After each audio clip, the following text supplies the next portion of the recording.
I'm putting that 1 point down to Tim Tams. That is the final touch that has gotten there, taken that crown.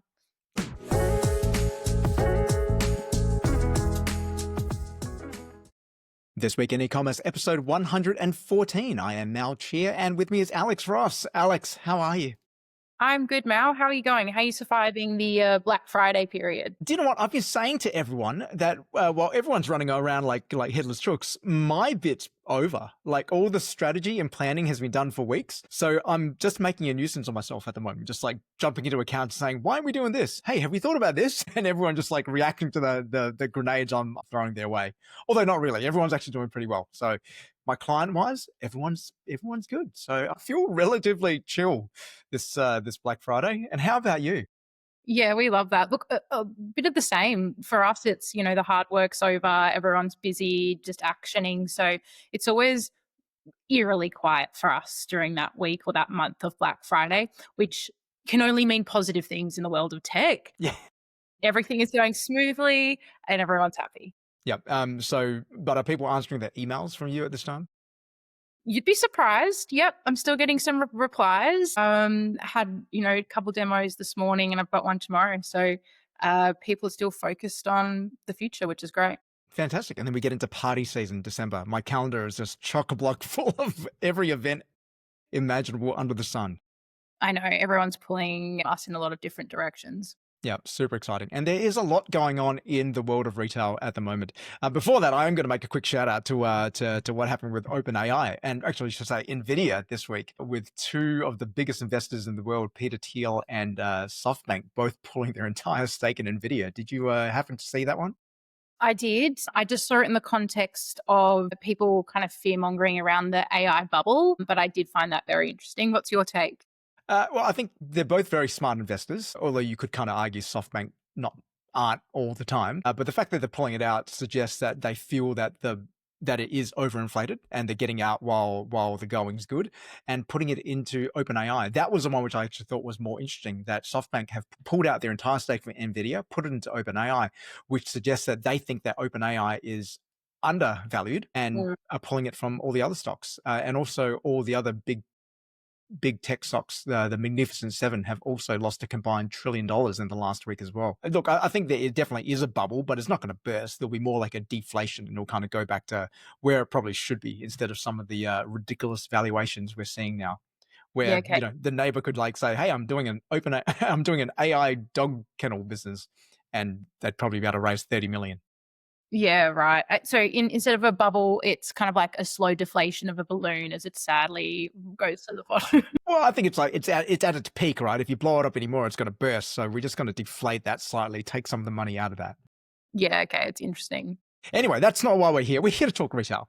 And the first topic that we have is about Menulog have exited Australia. Now, this one caught me by surprise. So they are shutting down in 2 weeks' time, but it just goes to show the continued, I guess, leaving of a bunch of these brands. So Menulog leaving, a couple of years ago, Deliveroo left, which really just leaves UberEats and DoorDash with the market share. And look, it makes perfect sense to me, given I know quite a bit about these type of businesses, that it's really hard to be profitable in this.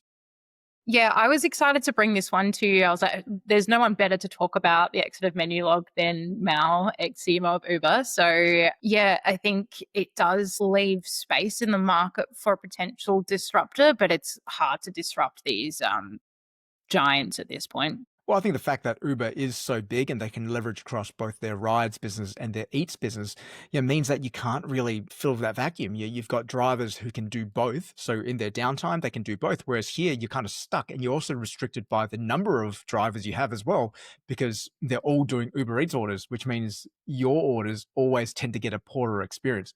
Not that I've actually ever ordered on anything else but Uber Eats before, but from what I understand, it takes a lot longer.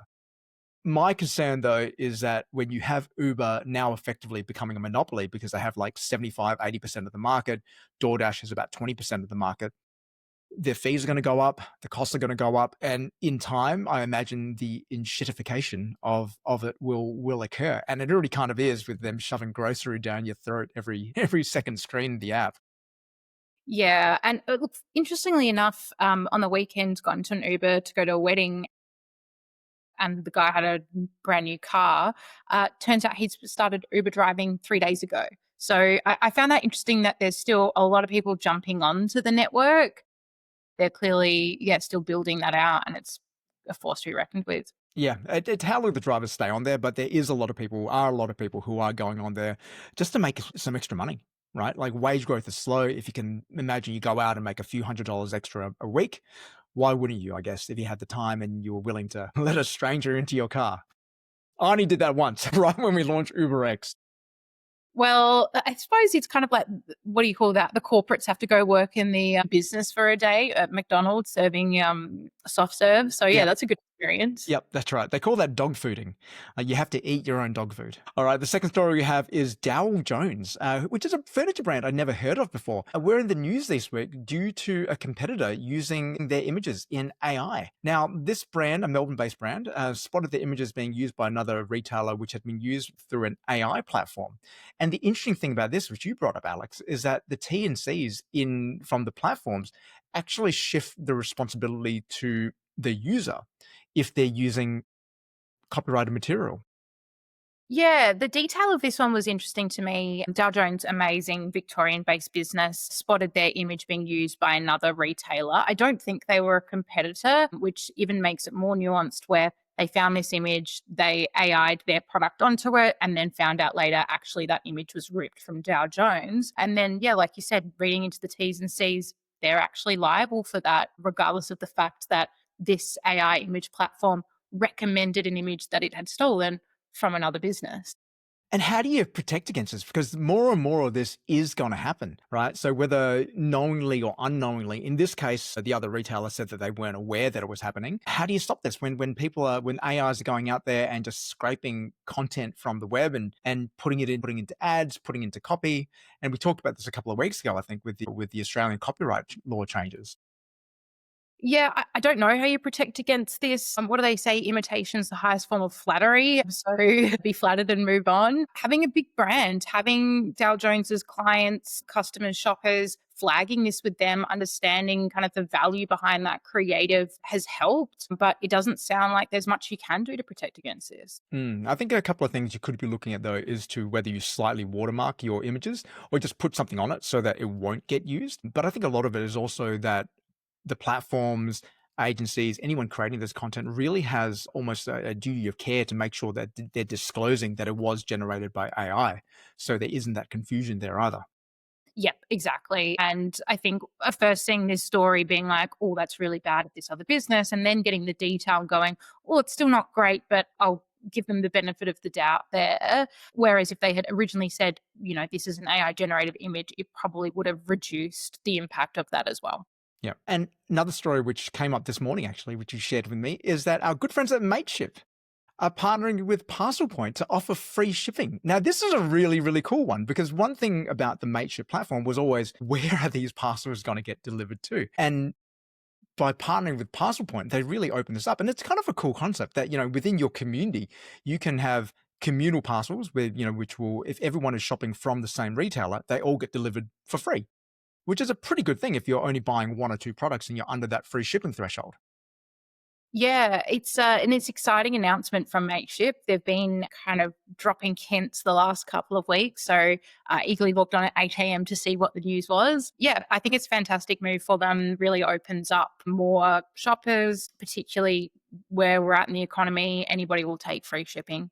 Absolutely. And I think, that it unlocks 1,400 or 14,000 locations around Australia, which is not insignificant. And how the app works is that if you buy from somewhere, people around the in your neighborhood will get alerted as well that a purchase has been made there, and then all your orders get shipped in one go to that location. So if this unlocks a lot of free shipping, hopefully this becomes another incentive to drive greater online purchases as well by taking away one of the barriers which typically stop people if they're only looking to buy something, one or two items, and it's under the free shipping threshold. Yeah. And that building on community, brand trust as well. I think it's interesting to see what people are shopping for in your space. So you can jump on and get part of that free shipping. Yeah, well, as soon as it's live, I am going to be giving that a go. Awesome. Excited to I hear. wonder if you live close enough to me for us to be able to have our communal orders shipped together. Yeah. Well, look, Adelaide's probably got like 4 parcel points, so we'll all see each other there. All right, now the last quickie for the day is Country Road's department store pivot. Country Road seem to be making some changes to how they operate, so moving away, from their current business to more of a marketplace. Alex, tell us more about this one. I don't know about this one, Mal. So, Country Road CEO announced they're going to be introducing a department store experience where it sounds like they're going to be bringing in other brands to their stores. So, obviously, the Country Road Group has multiple brands within its portfolio. I know that there's Mimco, I want to say Witchery, and there's a few others. But aside from their own brands, they're looking at bringing in third party brands. I think it's an interesting decision. What do you think? I don't really have too many opinions about this one, I think, which is rare. Look, I think it could be a good move in terms of that it gives people more of a reason to be looking at the brand. Country Road as a group has been struggling for a little while, so making a bit of this pivot to do something different. But whether this will continue to align with who they are as a brand, but also makes the value proposition a lot more challenging as well, particularly at a time when retail is becoming a lot more focused in terms of what your value prop is.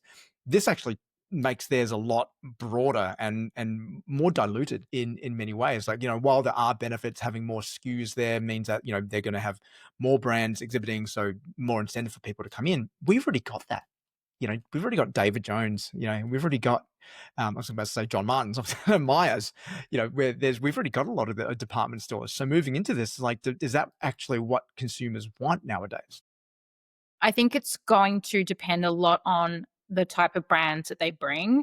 It'd be amazing if they were bringing in brands where we didn't have that accessibility and they aligned with the quality, with the type of shopper, with that ICP. So we'll have to see how that actually kind of unfolds. When I first read the story, I thought they were talking about their own home brands and having kind of one Country Road Group Hmm. store, which made a little bit more sense to me. So yeah, one to watch. Yeah. All right, we're going to get into our deep dives for the week. And our first one is a report showing that the big three and the bottom three, I should say, in terms of the three bottom feeders of Amazon, Temu, and Shein are set to take over 1/3 of online retail. I actually thought the number was kind of low, to be honest. I think Amazon's probably already a third, but the report showing it's going to be a third of total online retail next year is quite alarming, especially considering I think it's going to be more than that. Well, yeah, and to clarify, it's total online retail for Australia, which is even more alarming, right? I am surprised when we reported on the Amazon Prime Day stats a few months ago now, and that in itself drove more revenue than we'd seen on a Black Friday across all sites. So I kind of thought Amazon was already there with that market share. Temu and Shein coming in, yeah, it's something to be worried about. Yeah, and I think part of that is because we're now chasing so much cheap, right? And we talked about last week with Australia Post CEO talking about how we needed to break that addiction to low cost items. Is that this is 100% what's fueling it right now.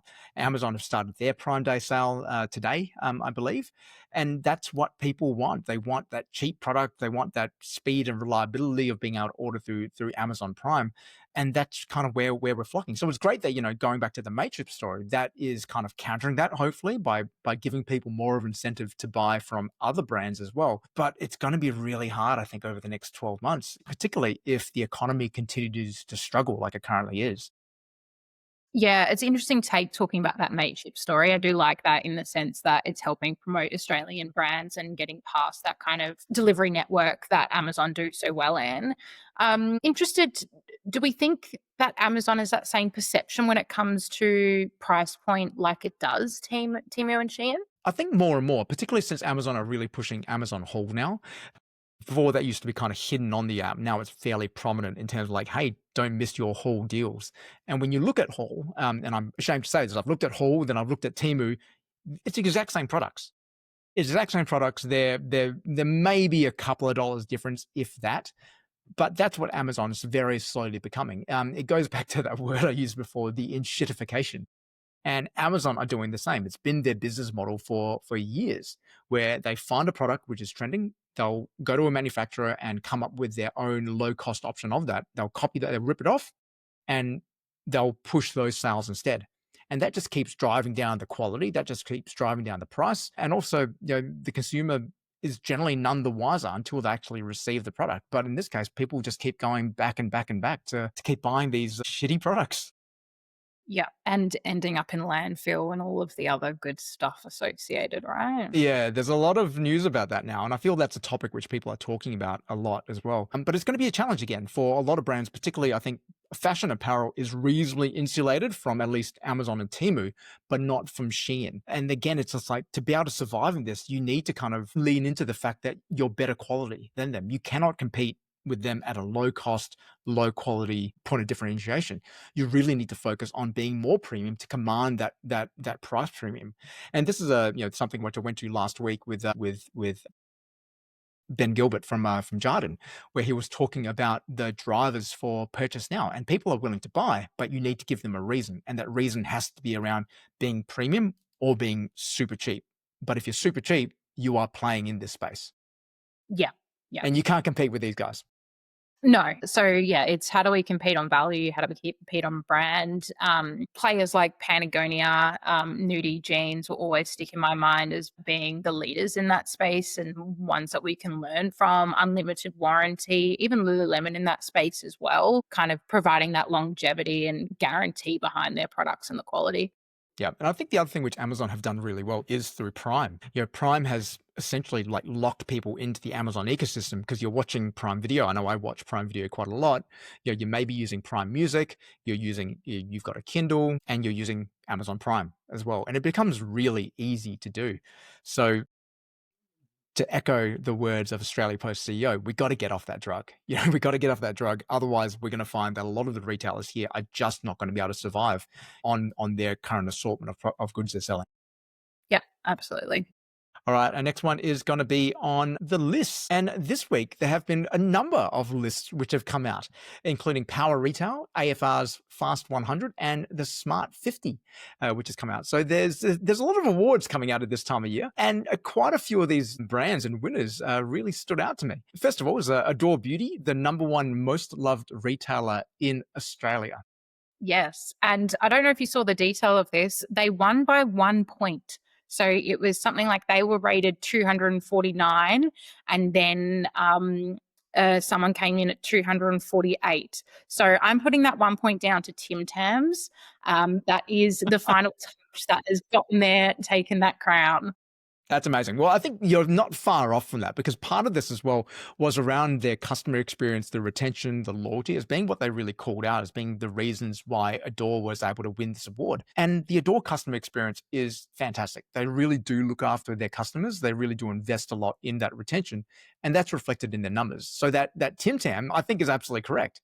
Because when you talk about Adore and what do people remember about it, I remember the Tim Tam. I was at a session last week and we were talking about retention. And when I was running the session, asking people which brands they remember and why, Adore came up because they remembered that Tim Tam. So they keep going back, not because they necessarily want the Tim Tam, but because it's just something it just makes you feel good.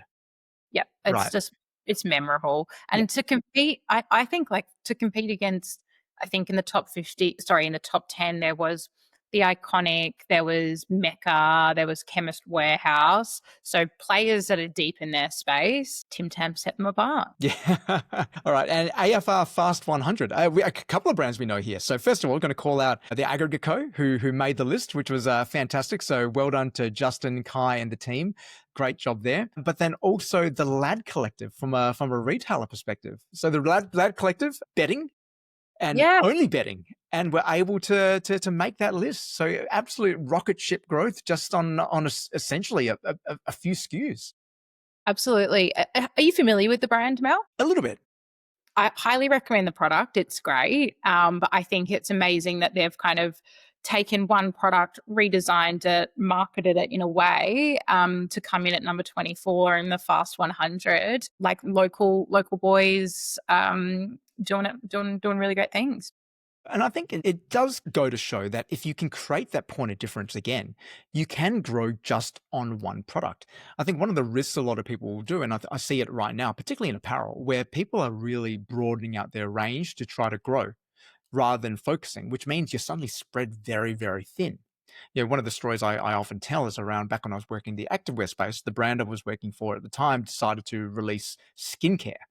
And it just didn't make sense. And it just did not align at all with the brand and our values and where we wanted to go. And it was, to be flat out, it was a mistake, because suddenly we had this product which no one wanted to buy. We didn't even want to market it because it didn't make sense. And it just kind of sat there on the shelf. So it's just so important to be able to make sure you have that focus. And I think with a Lad Collective, they definitely appear to be, because having that narrow focus means that everything about your business is much easier. What you stand for, who you are, your operations, so your marketing, your ops, the whole customer experience, people understanding your value proposition, it just makes a lot of sense.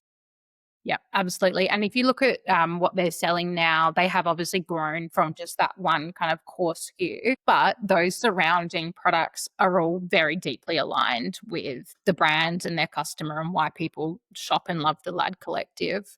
Yeah, I was really proud to see that one on the list. Yeah, that's really awesome. And also another retailer has made the Smart 50 list. In this case, they came number 2, which is York Street Brands.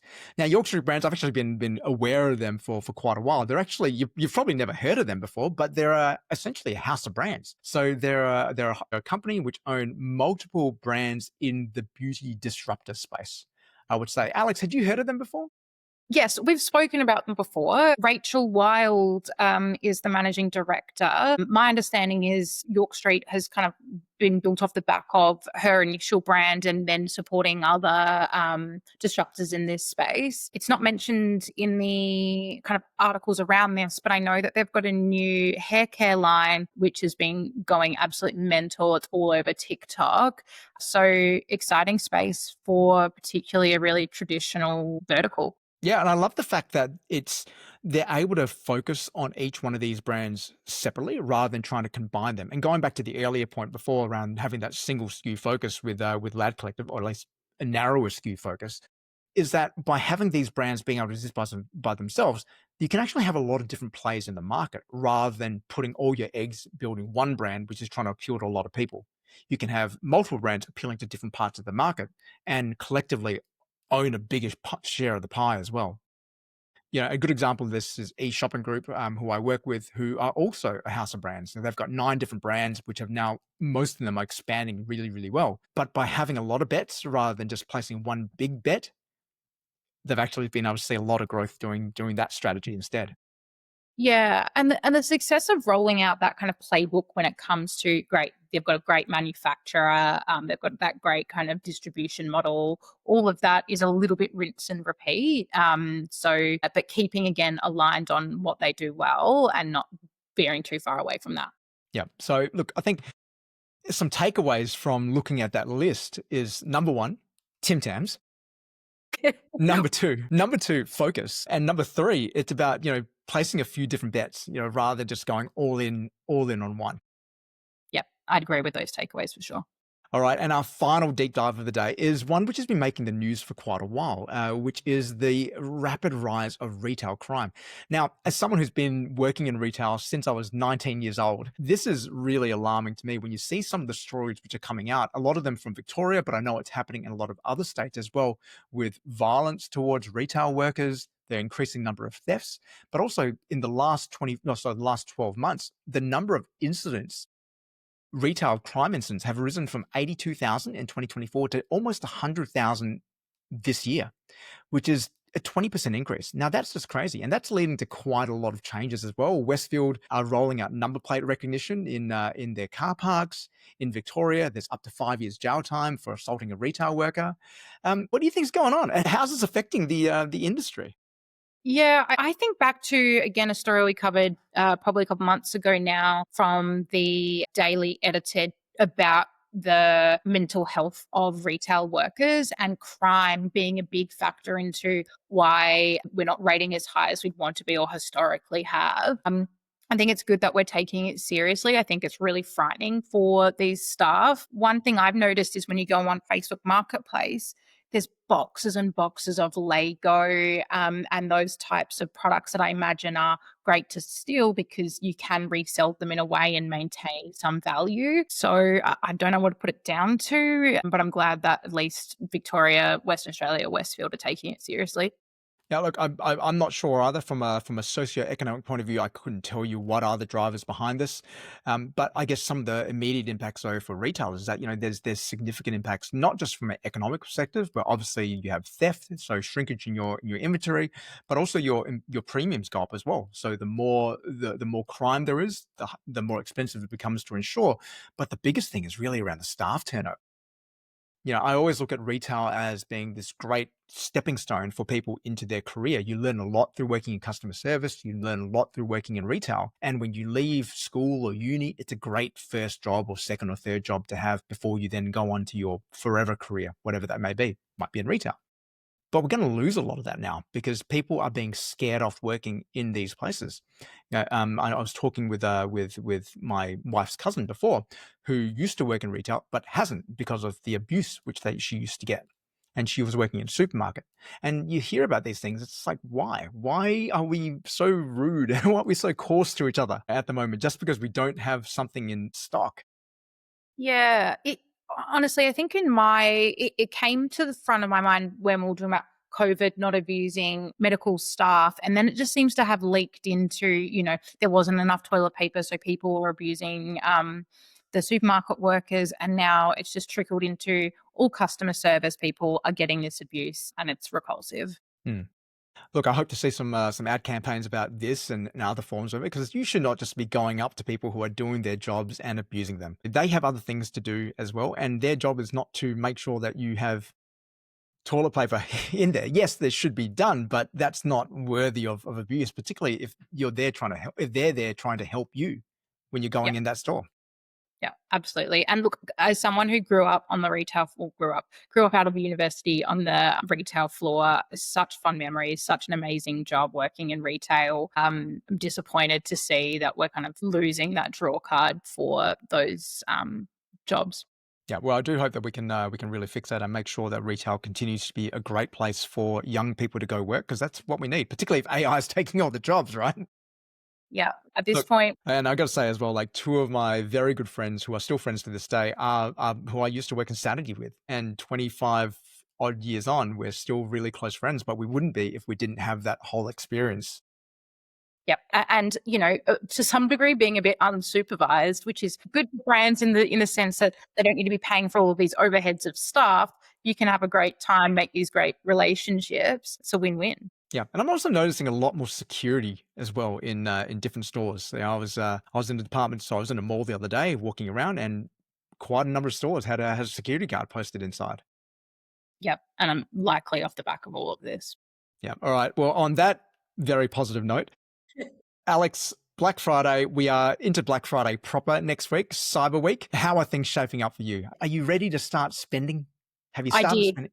I've broken. I think we recorded Tuesday last week and I said I was going to hold out. And then Wednesday, I broke. P Nation got me really great deals, did a massive, massive haul. Got some skincare from not P Nation, another business where I'm kind of like, it's a staple. I'll know I need it. I may as well get it when they've got an offer. And now I'm kind of licking my wounds, worried about the bank account. So I will try and now hold off until the rest of it. Yeah, I got to say, skincare has actually been probably the most popular thing which people are buying right now. I've been speaking to a number of people about what they're buying. Beauty and skincare is by far and away the most common thing which people have bought over this period. Yeah, well, it doesn't have like a shelf life to an extent. So may as well stock up on your cleanser for the year whilst it's on sale. At least that's how we have educated our consumers to behave. So yeah, I'll do one big haul of skincare a year at this point. Yeah, I was talking to someone the other day who did that exact same thing, and they've just now bought for the for the year ahead. Yeah, yeah. What about you? Are you still holding strong? I'm still holding strong. Just bought a couple of small things just here and there. So I bought some hair product, but in terms of big purchases, kind of holding out to see what else is there. Right now, I actually don't feel I need anything, so I'm just kind of just like waiting until the right thing comes along. Yes, okay. I don't think I need anything, so I won't do anything. All right, that's all we got time for. In the meantime, keep innovating, keep growing, and keep selling, and we'll see you back next week. See you next week.